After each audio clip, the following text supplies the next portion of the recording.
Good evening, ladies and gentlemen. This is Professor Hamamoto. It is October 28th, year 2021, 3 p.m. Pacific Standard Time. And I would like to welcome to you in the live chat, Chow Yun Fat. That's a new name. None Your Business. Chopper Skunk. Corky Goss. Michael Charlie. The Gold Color of the Gold Finger, and Kathy Sue. And whoever else shows up today, ladies and gentlemen. It's the run up to the Contra-Halloween 2021. And I will share with you some scary stories. Today, it's the tales from the university crypt. Yes, I see Detroit Dave has chimed in, and Sean Inil, hello. Yes, I've been collecting stories from the university for at least 20 years, and today I will share with you some of them. Anyway, there's a meetup on the Patreon group for this Saturday, and I'll send the link to you later today after I do a guest shot on John O'Loughlin's channel. I believe he's still on Macduff Lives 2, if I'm not mistaken. But I'll be on there today. I guess it's 5 o'clock Pacific Standard Time, 8 o'clock Eastern. So please join us. I haven't been there for a few weeks now. It's going to be fun. And there's going to be a lot of continuity between what I talk about today and this afternoon or this evening. So anyway, this Saturday, as I've been telling you, October 30, 2021, 3 p.m. Pacific Standard Time, we're going to have a storytelling session, first-person stories, and I'm going to share with some of them today. No repeats, though. I won't repeat anything here on Saturday. And I'll send up the Zoom link later, as I told you. Okay, let me explain to you how I got into this. All right. And I'm calling this discussion a sharing, of stories, scary stories, certainly, but I call them anomalous experiences. This is something that I came across as an undergraduate. I was in a psychology course, and we had a really cool professor who was, it was part of the times. It was kind of post 60s, and there was a greater openness to anomalous, or let's say psychic experience, or what today's called PSI. So that stuck with me all the years, and I was already, predisposed to that. So I thought I would share some of my experiences that I had at one particular institution of higher learning, the University of California, Davis. And in doing so, I would like to hope you will get the proper inference, and that is that there's a continuity between what is spooky and occult or out there and mainstream science, right? It's there's not much that really distinct, at least in my mind. It doesn't. There's not a lot that separates the two. When I first came to that campus, see, when was it? Back in '96 or something. I heard all kinds of stories, and I thought it was just the usual hazing of the new guy, right? Who's just pulls in and they're trying to scare him and all that. And I heard stories from students as well, right? Every time you go to a new job or institution or a new location, there's always tales, tall tales, as they're called, right? And these are universal. All cultures have them. Right? You know that. And one of the first stories I started hearing when I first showed up, because it's, October, by the time the quarter system starts, it's already getting early October. Uh, Halloween is right around the corner. There's a chill in the air. Summer's over. And the earth goes into hibernation, right? So I started hearing stories as soon as I showed up in the fall quarter of 1996, I guess it was, about dead animals that are typically found around a campus, particularly around certain types of structures. And these are not just natural structures, obelisks or little stones that may inspire awe, but also architectural landmarks on the campus. And one of them was I guess the formal title is the Social Science Tower, but around campus, everybody knows it as the Death Star because you can see it from the street. I think it's A Street, A is in letter A. It's right in that kind of triangle, A and First Street, right there. It's like that coordinate, right? And you can see it from the street there. And it's all concrete, it's pressed concrete. And I checked into it. Oh, by the way, that's where the social science, economics, sociology, anthropology, that's the building where they're housed. And that also is the building where the dean from my school had her offices. And I'll talk to you a little bit more about the dean because they're the ones sort of like that mediate the occult with the with the mainstream curriculum. And I had a lot of interesting dealings with one of them in particular who happened to be, and she was open about it, she happened to be a practitioner of a Wicca or Wicca, whichever you prefer, Wicca. And if you do, that's fine. I have no problems with the practice of freedom of religion, if you want to call it that. I do have problems with ritual sacrifice and animal sacrifice and torture and molestation and all. I'm not saying that Wiccans are doing that, but you've heard the stories, right? Not just them, but other ones. Anyway, the point is that she was a Wicca practitioner, and not coincidentally, she was also an ardent campus advocate of LGBTQ issues. We don't hear much about the GLBTQ mafia anymore. I wonder why. Maybe something even more viral, no pun intended, has been inflicted upon the campuses across the country, the United States, and other parts of the world. So I started hearing these stories about data. I never saw one myself, but I went to go snooping around, for example, a couple of Halloweens in a row or Halloween Eve, the 31st. If it was on a school day or something, I'd stay after and check it out. And I'd go up to the social science tower and look for suspicious activity. I heard there were human beings out there prowling around. And different campuses have different traditions. I know at MIT, they don't even wait for Halloween. They're always kind of lurking around in buildings. Aaron Schwartz, the guy who was murdered, who was killed. They said it was suicide, but he was killed for siphoning away data out of MIT. But the books that I read about Schwartz is that a lot of the undergraduates like to go crawling around buildings and playing pranks and snooping around. It's an old campus tradition, I guess.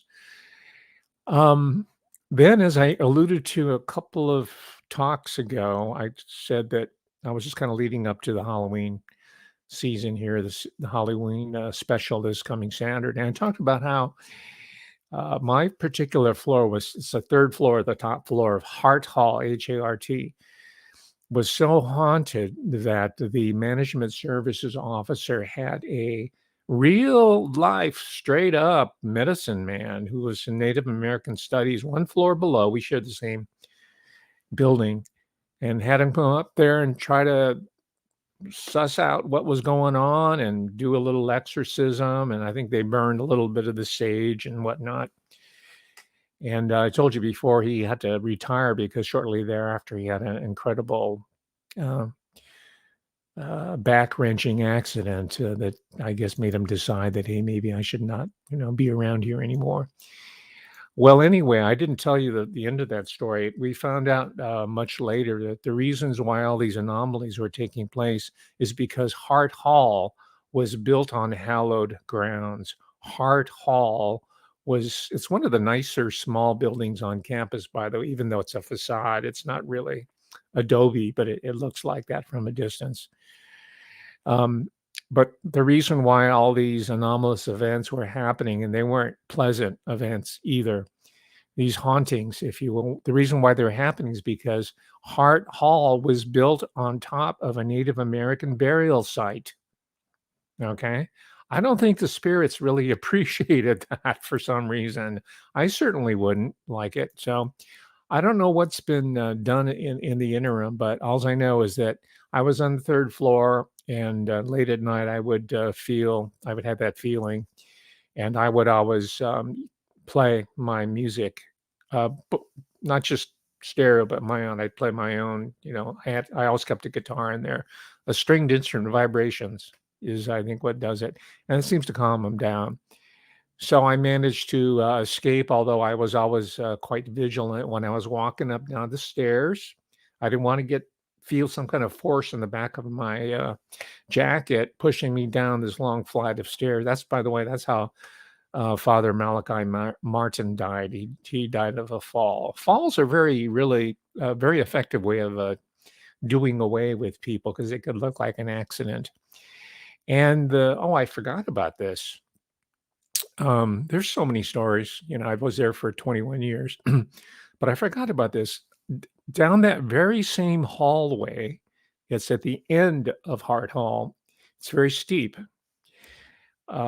Someone on the second floor, because there was a Latino, now it's called Latinx because they've gendered, they've castrated the machismo out of Latino studies. So now it's called Latinx because the Latinas are being engineered by the cultural, social, political engineers to take control over American society as not as the rulers of it, but as sort of like El Jefa, like AOC is just sort of a prelude to that, right? And you're going to see more and more. They're going to take, over the federal bureaucracy and become the nanny state, and it's going to revert to that particular model. But anyway, the Latinx studies was on the second floor, along with African American. And by the way, one of the professors I told you in an earlier talk, who's now at the Harvard Divinity School, he was an expert in African forms, especially in West Africa.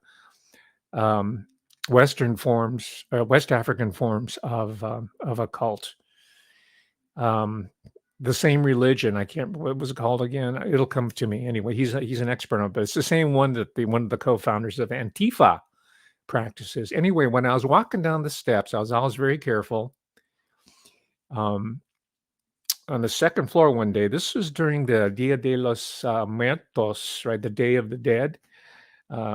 As an art project, one of the feminist Chicana or Latina or Latinx professors put a shrine together, traditional Mexican shrine. Folk, if you've been to Mexico, you've seen these, or if you've been to a large city, you've seen them, or you go to a botanica and in a major city, and you'll see all the accoutrement of the ritual, the candles, candelas, with the saints on it. And there were pictures of families and all that. So I said, "Oh, that's really cool." And by the way, the Latino manager had confiscated a candle that I had in my office, right? In case I got locked in or got stranded, I'd have light, right? And he came up, one of his assistants, she was an El Jefa. She's a Karina, not a Karen, a Karina. She's a Latino or Latina Karen. She snitched me out and said I had a candle out there. She loved to rat me out. And so the guy came up. He was former Air Force, by the way. They hire ex-Air Force people to spy on the faculty. They give them an administrative job, and he confiscated my candle. So when I walked down there, I said, "Hey, all the open candles are running." So I took pictures of it, and later I went back to El Jefe, and I say, "Hey, man, you're discriminating against me just because I'm a chinito or I'm a japonesa." And I said, "Look at your people here are burning candles right here on the little altar. And not only that, you've got little signs saying abortunado, they're like promoting abortion." And, when I was coming up, Mexican American families were not into abortion, but they were promoting that in Latinx studies. Man, I mean, talk about attacking the Mexican American or Latino family. Whew, wow. And it's a shrine. It was demonic. They had all, the skulls and the candies and all that stuff that you're probably familiar with. Look at the folkloric culture, a lot of it, pagan, right? Right there. So anyway, I told him about it, and so he gave me my candle back. I got my candle back. I got my damn candle back. Yeah.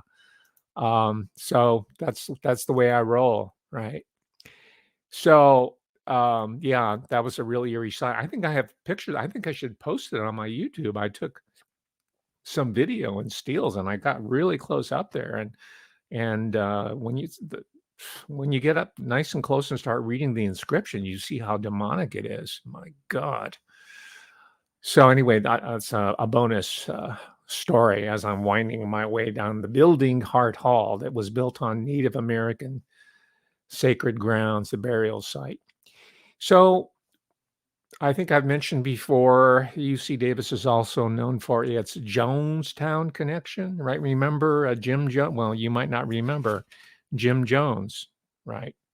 This is where that phrase comes from. Oh, he drank the Kool-Aid. It was actually Flavor Aid, but this mass suicide, right, of innocent victims, a lot of them children, and most of them were poor from the Bay Area that were brought to this remote site in Guyana.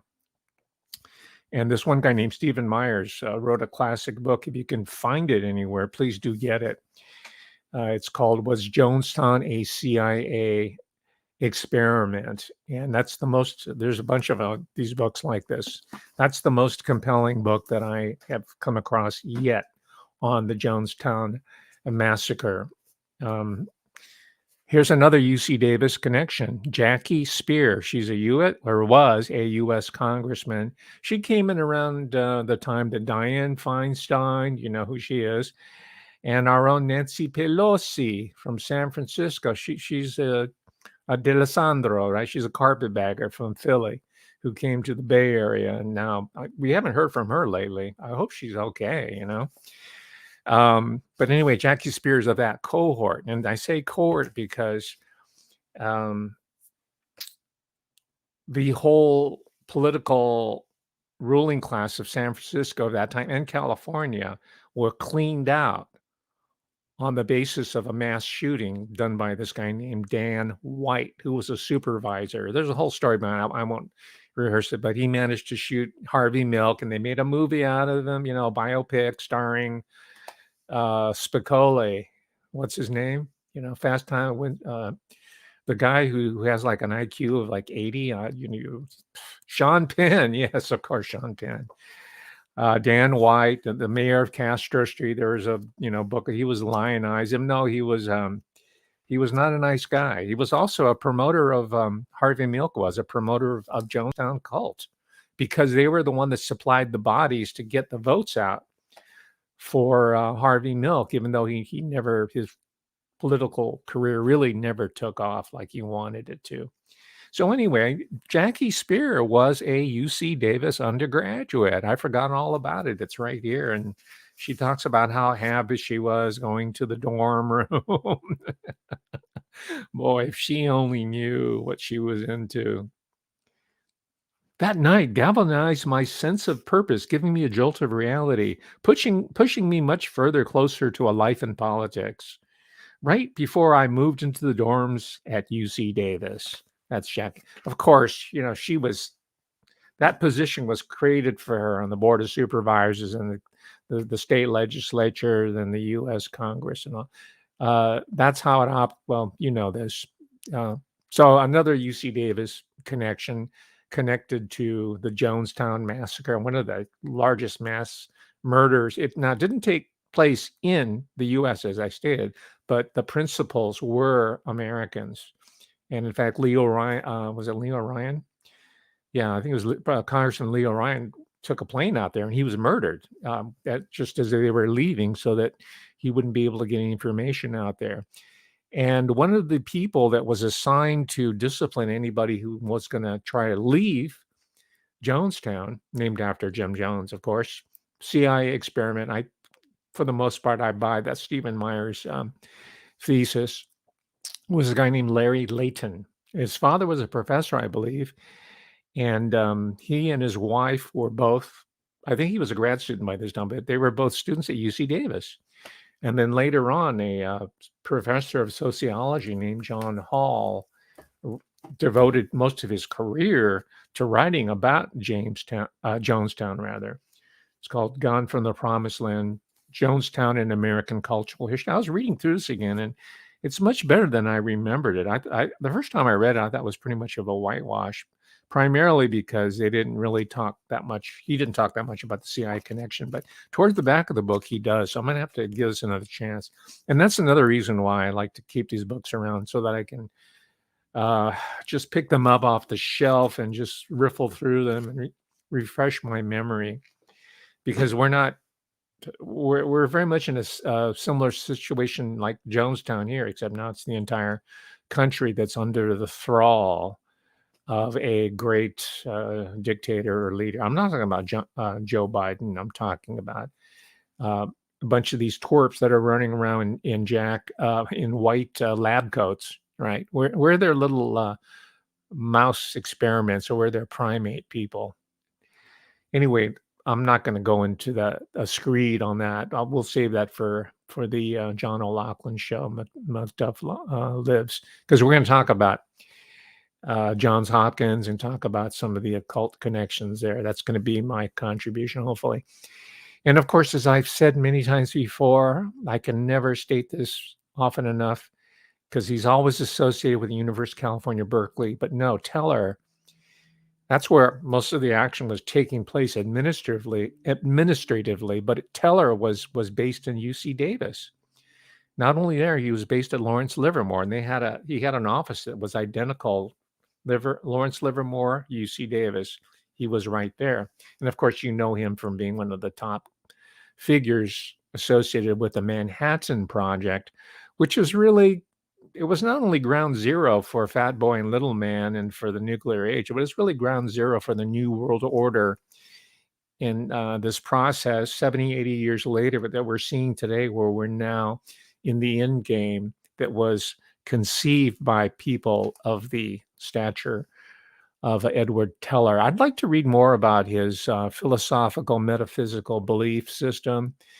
I'd like to know if there was generations ago, a rabbi in his family who might have been a disciple of Yakub Frank or Zabbatai Zev. I suspect the Teller family, whatever their name was back then, I think they anglicized it. I think they're probably come from that part of the Ukraine or the Galicia, where your George Hodel, Dr. George Hodel, those people come from a concentrated area who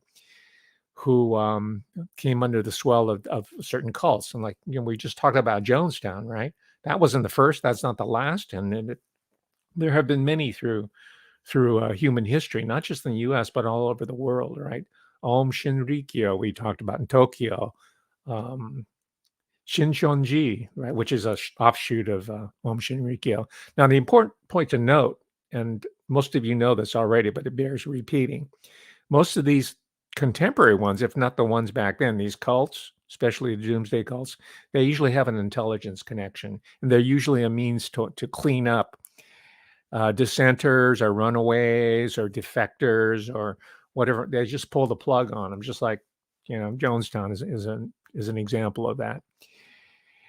Okay, so you've got the great Dr. Edward Teller there, the Manhattan, and then of course from nuclear warfare, Teller helps to conceptualize what I call nucleus warfare, and this is when a lot of operations started moving towards UC San Diego. I'm going to try to keep it UC Davis right here, but that's where you get the beginnings of Francis Crick touching down, right, the co-awardee of the Nobel Prize for DNA, along with James Watson.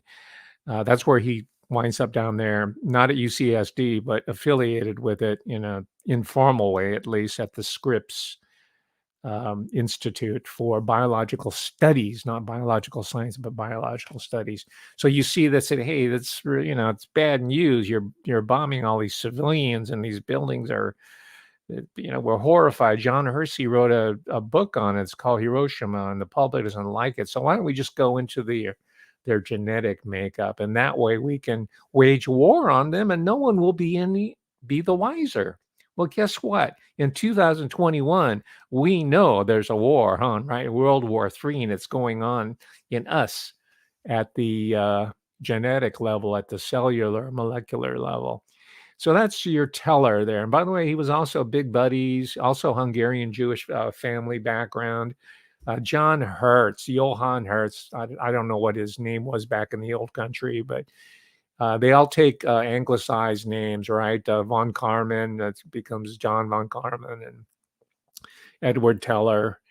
We're going to talk about Zbigniew Brzezinski with John O'Loughlin today. And to his credit, he didn't anglicize his first name. He said, "Hey, you're going to have to deal with my name, Zbigniew Brzezinski," although they call him Ziggy for short, or Zig, or Zbig, I guess is his nickname.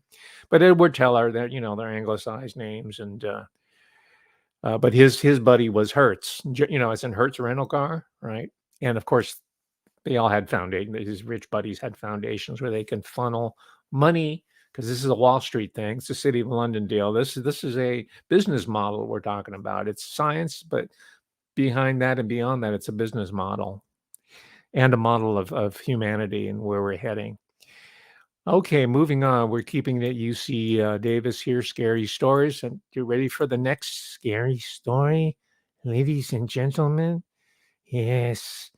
UC Davis is world renowned for its enology program. Do you know what I'm sorry, I'm doing a very bad uh, impression of one of my favorite character actors of all time, Peter Lorre, or Laura. You know who he is, the beast with the five fingers. He was Mr. Moto. He had a lead role as Mr. Moto. Right. No relationship to me, by the way. He was from Hungary. He was a Hungarian Jew, and Mr. Moto by Arthur S. Van Dyne supposedly was Japanese, although there never was a Japanese guy who played it. It's called Yellowface, ladies and gentlemen. They used to do it to black people. They used to put white actors in blackface, and they still do it to us. So Opus 1, yeah. The enology means wine, the study of wine, viticulture or viticulture, which goes back at least to Roman times, if not early. I mean, they were doing this in the Holy Lands before the Romans even thought about it. So you can see how rooted it is to human civilizational growth, and you can see how it might be intertwined, so to speak, with not just the mythology but the reality of Bacchus and bacchanals and pagan religion and orgiastic type celebrations and the occult ceremonies and rituals, the brotherhood of the grape, brotherhood of the wine, right? So you don't have to look too far to see the metaphysical dimension in this enology program, even though they're presenting it as just science. Oh, we're refining the production and the reproduction of grapes and vines and coming up with these fine vintages and whatnot. Well, I submit to you that the enology program, the Manhattan Project, all the genetic engineering you're seeing, the operations of your Robert Malone, who comes from UC Davis as well, all the different recombinated genetic vegetables and food life, and Monsanto is out close by in Woodland, right close to Davis. They have a very connection right there with their so-called pesticides. Remember Roundup? Yeah, I think even the University of California said we're going to stop spraying Roundup on all the grass. Poor children are playing on the lawns and the great quadrangles, and we're poisoning them. So they finally decided that was what a decision made by or announced by Janet Napolitano, big sister, who comes out of the Department of Justice, right? Department of Homeland Security. So here you have the wine program, and it's the best one in the country, if not the world, is regarded as UC Davis. So it's not too odd or too strange that you'd have two families who are laundering, well, I won't say laundering, but let's just say protecting, sheltering their vast wealth through winemaking activities, right? If you're really wealthy, maybe you're going to get into the horse racing business. Super wealthy, maybe you're going to own a winery, something of that nature. So you have the Mondavi family, Robert Mondavi. he comes from a generation of winemakers who came from Italy originally, and from what I could tell, Robert Mondavi himself was just a plain old. He was more comfortable being out in the grape fields and walking around and with dirt on his boots and hanging talking to the laborers, most of them Mexican, by the way. And Mexicans replaced the Chinese who were removed from the area. They were sent out, and Japanese laborers, as you know, they were sent to concentration camps, and then they brought in the Mexican laborers, who are probably the number one workers in these wine fields. But that's who Robert Mondavi was comfortable with. His wife is a different situation. I think we'd have to look into her bloodlines, and she came at him through being, I think she was the housekeeper, or she was a maid, she was a domestic. And how many times have we seen that before? So his first wife went out, and then they brought her in, and then the Mondavi went up. And that tells me that at this point, larger forces, probably military, what is today called DARPAs, what got their tentacles in him and said, Mondavi, this is what you're going to do for us. We're going to give you the proverbial offer you can't refuse, right? He says, yes, sir. And then there's another family that you probably know less about her. It's named Shrem, Shrem. And the guy's name is Jan Shrem. And I suspect he's an Israeli asset, Mossad, possibly. And for me, there is no difference between good Mossad and bad Mossad. There's worse and worser. This is not my this is not my discovery. It's a pretty open secret. I think at the UC Davis campus, there was open talk, and we people would joke about it. It was so widely known because he had this really flimsy cover story. He went to Japan and became a publisher. He married a Japanese woman, of course. It's kind of like the John Lennon Yoko Ono connection, where you have a guy who's got some power and some juice that they got to use and put fun and have, but they have to be controlled at the same time. And so he moved to the Napa Valley, and they had this winery.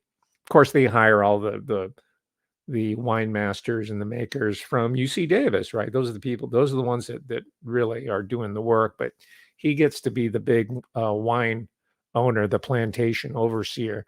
And I checked this out earlier today. I wanted to see what they were up to, Shrem.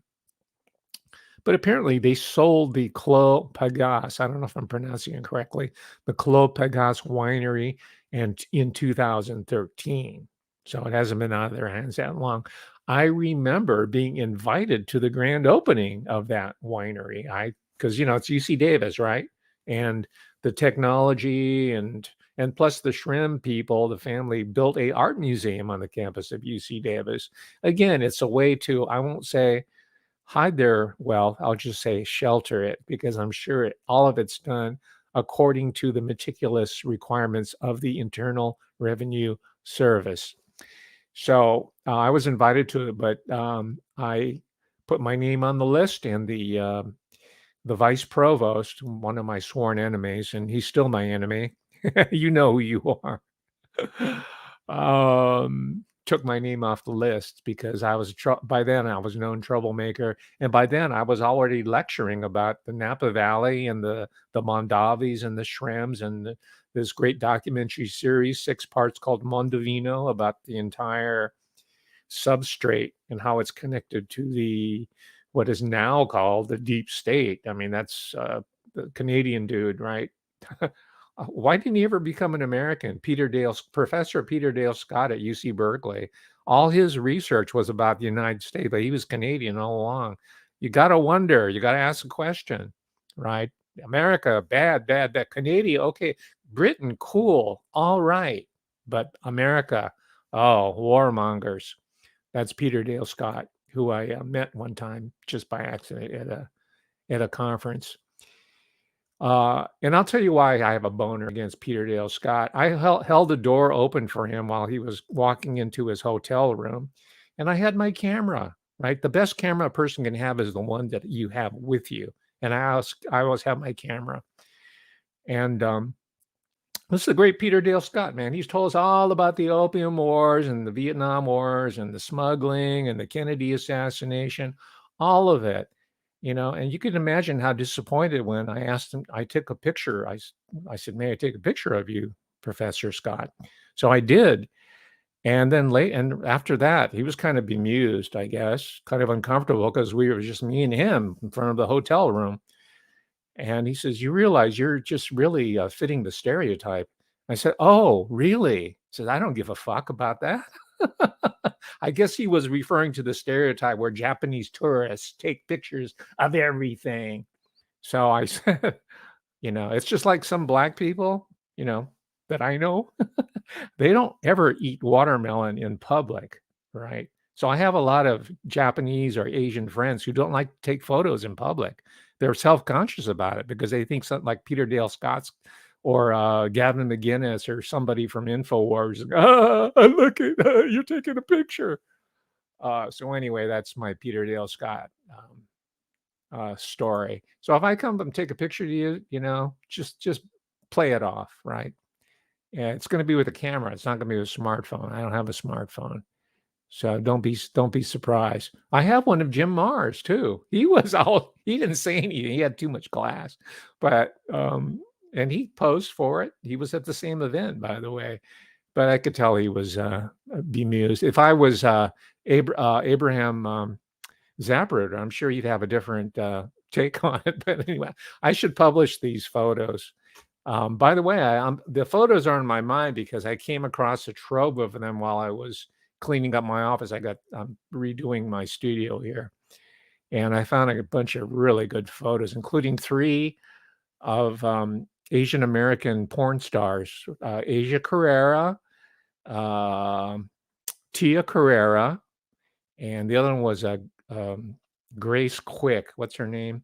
I forgot her name because I was doing some research, believe it or not, and I have the picture somewhere. Maybe I'll flash them to you. And anyway, that's a side part. That has nothing to do with the call. I don't think so. I did not, however, accept the invitation to go to. Let's see, what's her name? I forgot her real name. Grace Quick. I wrote an essay on it. I might have to share it with you later on. But she invited me up to the house up in Hollywood Hills, and I turned that one down. I didn't even respond. I don't know what happened to her. I think Asia Carrera is still around.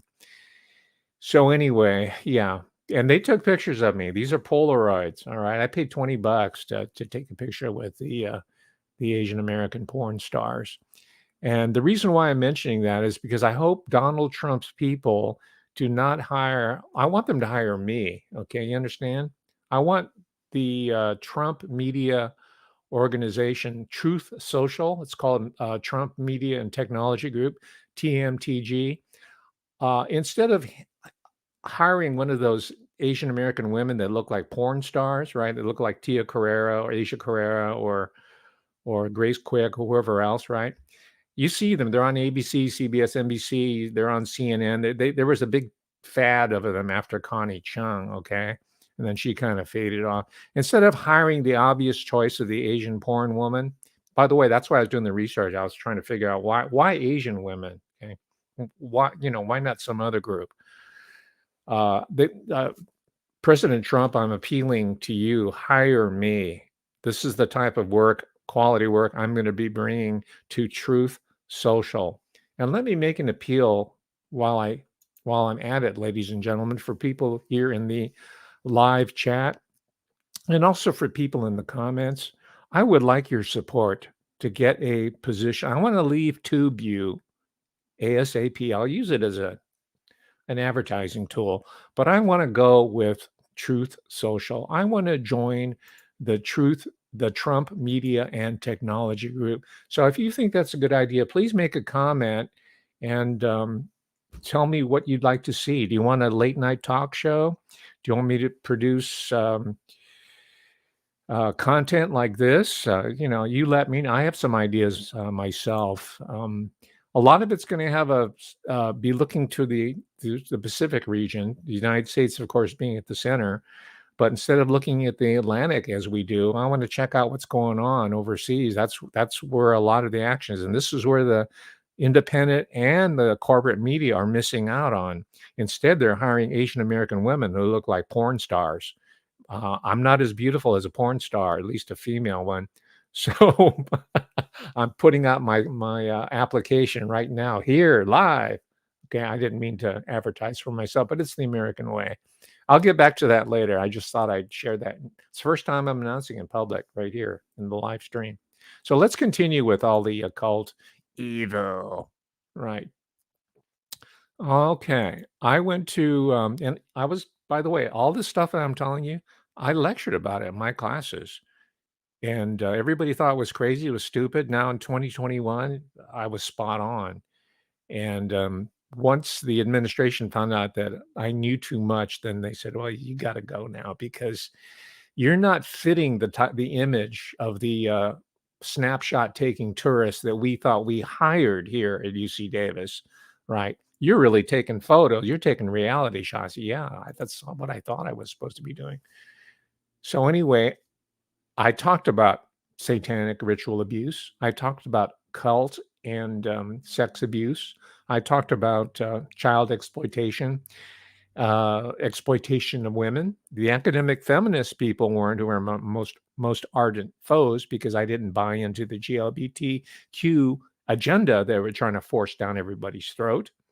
But I was an advocate of individuals in our society that were exploited sexually, and that primarily are women and children, and to a certain extent men too. And we can talk about that. In fact, I gave a talk a couple, maybe a week or two ago, about how these spies, these snitches who wear these butt tight Bermuda shorts and muscle shirts and go to the Capitol in order to provoke people into some sort of uncivil action, right? That comes out of university, and that's military. It's the gay underground. It's not me saying that. Is it Kay Grigsby? Yeah, watch the Kay Grigsby interviews on TubeView. That's where I got my preliminary insights, and I started researching it and finding out, yeah, she's pretty much spot on there. So I was lecturing on this, and so I went to an event at an Episcopal church. Your churches, your temples are probably your best bets right now, even though they're compromised to a certain extent, but they're probably your best bets to get true, real information. If you go to let's say I don't know, but the Professional Journalist Organization, a generic one, or you go to university lecture hall, you're going to get a canned, prefigured presentation. It's going to be Noam Chomsky telling how, formerly of MIT, looks pretty bad right now. I think he's pretty much lost it, but he's telling us how, we need to submit to, and he's an anarchist, he's supposed to be an anarchist. I once respected Professor Chomsky. He's telling us we got to shut ourselves in there. And if you can't feed yourself, that's your problem, Jack. Man, where was the old Noam Chomsky, the leftist of the 1960s, when he was out there with people who, inspiring those such as myself towards nonviolent anti-war activity? That was Noam Chomsky. Now the war's on us, so I guess it's okay now. Maybe they promised Professor Chomsky some life extension technologies over at MIT. He sure looks like he could use it. Not that I can't, by the way. I'm not one to talk, I guess, but he's older than me. He's at least by half a generation. So I went to this event at one such church where they have a room, because they would not hold this event right across the street, just really, literally right across the street. They could not hold us on the campus of UC Davis. And it was he's a therapist by training. He's an academic. His name's Professor Randall Noblet, or Dr. Randall Noblet, and his wife was there. Their writing partners, research partners. Her name's Pamela Perskin Noblet. And I met both of them after the talk. It was a great talk. I recorded all of it, by the way. I might excerpt a little bit of it so you get some of the flavor of it. And I brought a book that they had, I think 2014, that they had done, called Cult and Sex Abuse. And I had them both sign it. And right after I was about an hour talk, and I went. Pamela Pershkin was sitting in the audience, and I knew who she was. So I took the book over there and had her sign it. And she said, "Oh, yeah, I'm just the helper." I said, "No, no, I know you're more than that." So I have the I don't have the book with me, but I guess I can put it on my Patreon if you're interested and see what the inscription might be. So this is an important book, Cult and Ritual Abuse, and he saw this at first of all at I think it was with he was with the U.S. Air Force. He was a therapist there, and he and many more people are convinced. Now, notice the title does not say satanic ritual abuse; it just says cult and ritual abuse. But he does devote an entire chapter on satanic ritual abuse, and then in a talk or two before you heard me give a tribute to the great radio legend Art Bell and his classic interviews with Father Malachi Martin, who was an exorcist and talks openly about satanic ritual abuse, right? And this was one of the themes of my lectures and my writing, and I even presented this work to my peers, some of the faculty peers, that hey, perhaps one of the underpinnings of this New World Order system, or what Peter Dale Scott calls the deep state.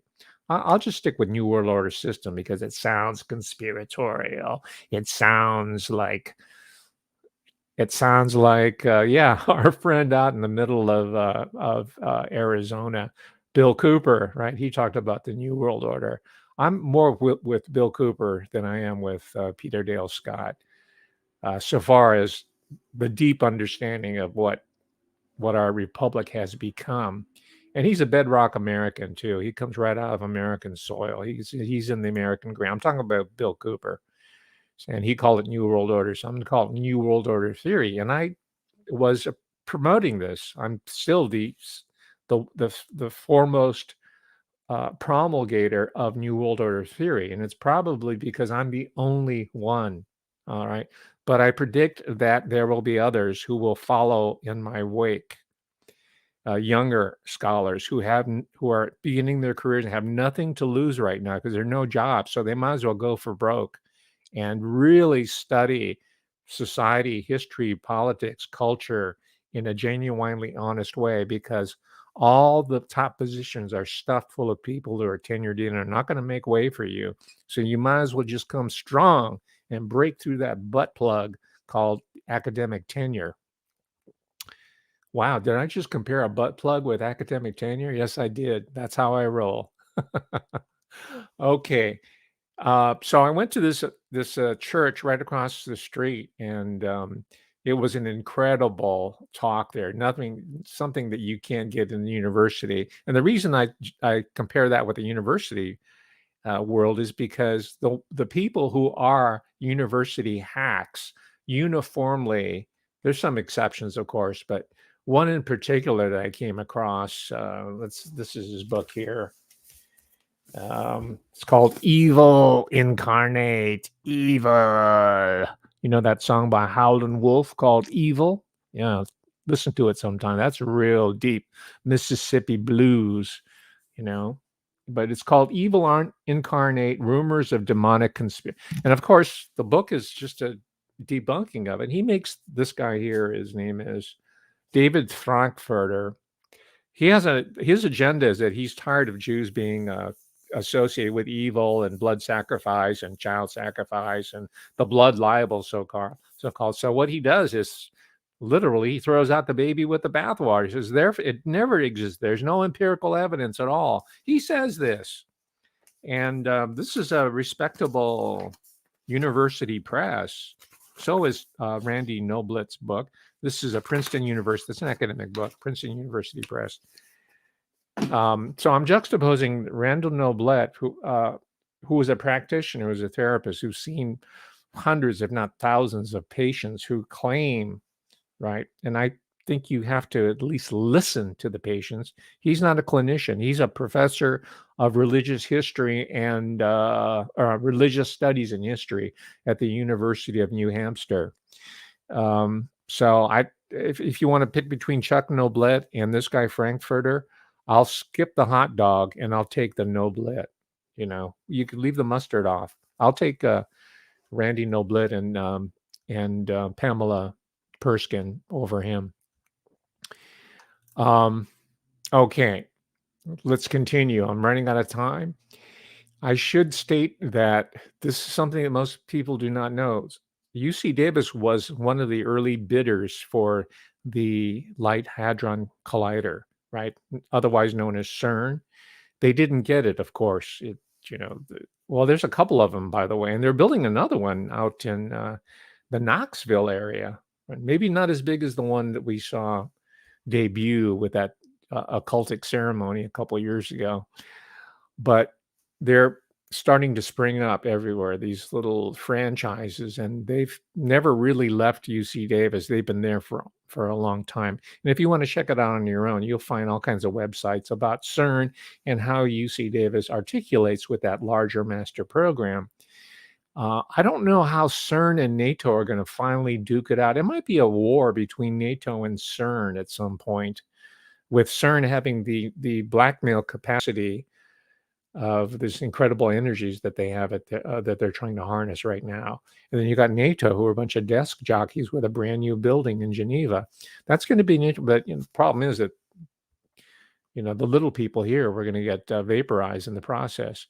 But anyway, check out CERN. Now here's an occultic connection here that I know about. I'm not going to give the guy's name. And this story was given to me by a person who knows him and his family. This is a professor emeritus at UC Davis who was in physics, and he had a connection with the CERN program.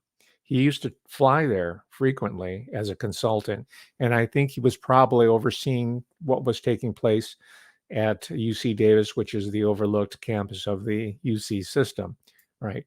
But he was with his family. He'd retired for a few years by now. This only happened about last year, maybe 2020. Yeah, I can't remember exactly. I'll have to get the timeline. But he was walking with his family at one of the national parks. This is something right out of a David Paulides, right? The guy who people disappear in national parks. Well, this happened to this guy. He was with his family on a leisurely stroll on a mountain trail, not off in the bush, not serious bushwhacking type stuff. And he said, I got to go back to the car at the parking lot over here and get my jacket or some food, or maybe he was tired. I don't know what it is, but he went by himself to walk back to his car. And it was not a paved trail, but it was a cut trail, and safe, in other words, no divots in it. Maybe wild animals, you go out in the forest out here, you can run into bears and coyotes and wolves and whatnot. Thank goodness. I'm glad they're still with us. But he'd never returned to his party. So his sons went back to look for him at the car. Dad was not there. They asked people around because it's a car park. There's people around there. They couldn't find him. So they just looked around and for a couple hours. And then finally they had to call the ranger or the park attendant or somebody to have them look for him. And they couldn't find him for days and days. And eventually they did find him. I don't know how long. I think it took a week. I'm not exactly sure on the number of days, but it was a few days. And guess where they found him? The body, that is, of this emeritus professor who was in physics, CERN, UC Davis. He was right off the trail. They passed by it many, many times. Either that, they passed by it and the body wasn't there the first time, right? You see these types of stories in the Paulides books many times. People have searched meticulously, expert trackers. They didn't see anything, but then they do another sweep and the guy's, leaning against a tree or something. So that's what happened to them. So I don't know if that's a cult or if it was an assassination. He knew too much about CERN, or oftentimes a lot of supernatural events, as I stated, and serial killers, mass murders are used in order to silence certain individuals. And at that point you check out. You say, well, it was a suicide. It was an accident. It was unfortunate. Or a crazy man killed all these people, like the Golden State Killer, which I'll be doing shortly. Well, I don't know how shortly, but there's already about 5 or 6 books on them, and I'm kind of a completist. I have to read every one of them, and not all of them look good, by the way. I have a few already, but I want to get a better overview before I start spouting off my hypotheses on the Golden State Killer. Right, but this is one possible case, and it's they had a memorial service for him at the university, and you'd be surprised how many of those memorial services they have. If you're a high level administrator or faculty, you better buy yourself a tuxedo or formal wear, something suitable for funerals, because you're going to be going to a lot of these type of memorial ceremonies. And I never thought much about it later until I really understood. Well, I know how I figured it out. I saw the Steve Quayle list of dead scientists, and I said, "Oh my God, all these guys are from the academic world." So I said, "Yeah, that's really too close for comfort here." Okay, finally, there's more here, but I'll conclude at this point. Finally, as I mentioned, the reason why I mentioned the occult aspect of CERN is because it does have a metaphysical meaning. Uh, always, you got to look at metaphysics and the metaphysical, and then the epistemological, and later the behavioral. But without the epistemological, the knowledge, the information, the science, without the metaphysical, you're limping along on one leg. And that's how they manage to keep most of these scientists on a leash. They don't introduce them to or allow them to stray over into the metaphysical realm. I was never held back by those constraints. I don't care. I want to find more. I will read the woo-woo information. It's very productive. I've found out, for example, this particular book. Yeah, this is an academic book too. This I'm still sifting the New York University Press. It's titled Kabbalah and the Founding of America. An interesting thesis. This doesn't mean the founding fathers like Cotton Mather and Increase Mather were pro-Judaism. They were not. They were also anti-Catholic. But nonetheless, they did engage the intellectual tradition from traditional Talmudic learning, the Tanakh, the Jewish Bible, and the mystical tradition through the Kabbalah. And the Mathers, I think it was either Increase Mather or Cotton Mather. I thought it was like the 5th or 6th president of Harvard College back then, Harvard University, right? One of the earliest in the New World during colonial times, even. So that's how far back the occult goes with the university. So when I talk about Collegiate Gothic, I mean it quite literally. I mean the university is not metaphorically an occultic institution. I don't mean strictly metaphorically that we're dealing with strange, dark forces. I mean, it is baked into the institutional reality of not just medieval institutions, but those in the so-called New World. And that has not changed. What has changed is that the emphasis on science and STEM, science, technology, engineering, and mathematics is so overwhelmingly overshadowing of everything else, other forms of human endeavor, especially the arts, unless they're officially approved by CERN and by DARPA, right? Through algorithms, they'll be writing novels and put Thomas Pynchon on them, right? The emphasis on STEM and the science and technology is so overwhelmingly huge that the knowledge and understanding of the metaphysics of our lives, never mind the university itself, has been pretty much forgotten by most people, but not all.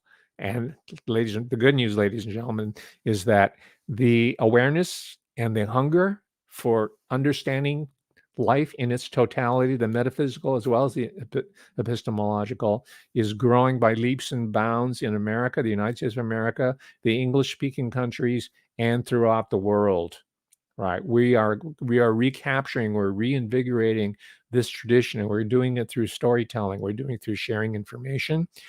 And even scary stories like this have a moral foundation and have a kicker. It has a A moral. It has an ending. It's instructional. It's parabolic. It's a parable. Did not Jesus speak in parables?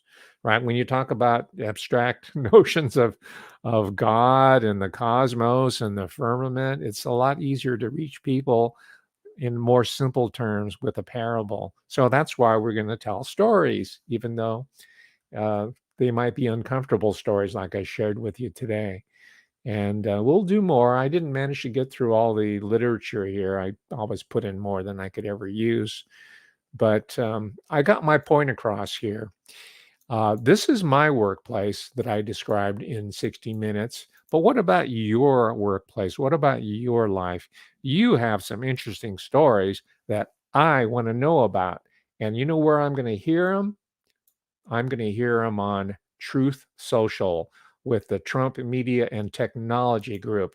You're going to call in and we're going to listen. America and the world is going to listen to your stories. And I'm a really good listener. I know I talk a lot, but I'm an even better listener. Are you with me? Thank you. Put it in the comments. Say, please hire Professor Hamamoto for Truth Social. Do not hire an Asian American porn star woman. We've already seen they're on ABC. There's Juju Chang and Connie Chung and blah, blah. There's one in every single market, right? Hire me. Don't take the easy way. Thank you very much. Thermobsterful called me a bard. Wow, I am flattered. But let's take it to the airwaves. Now, I'm not going to say I can replace Art Bell. I'm not going to try. I'm not going to take Bill Cooper's shot. But you know who I look at when I'm talking about exemplars, right? People who are worth emulating. Those are our Americana heroes. That's all I aspire to. Will you help me get there? Will you please? Thank you. I appreciate that. We'll see you later tonight with John O'Loughlin. It's going to be so great being back with him again. All right. Thank you. Bye.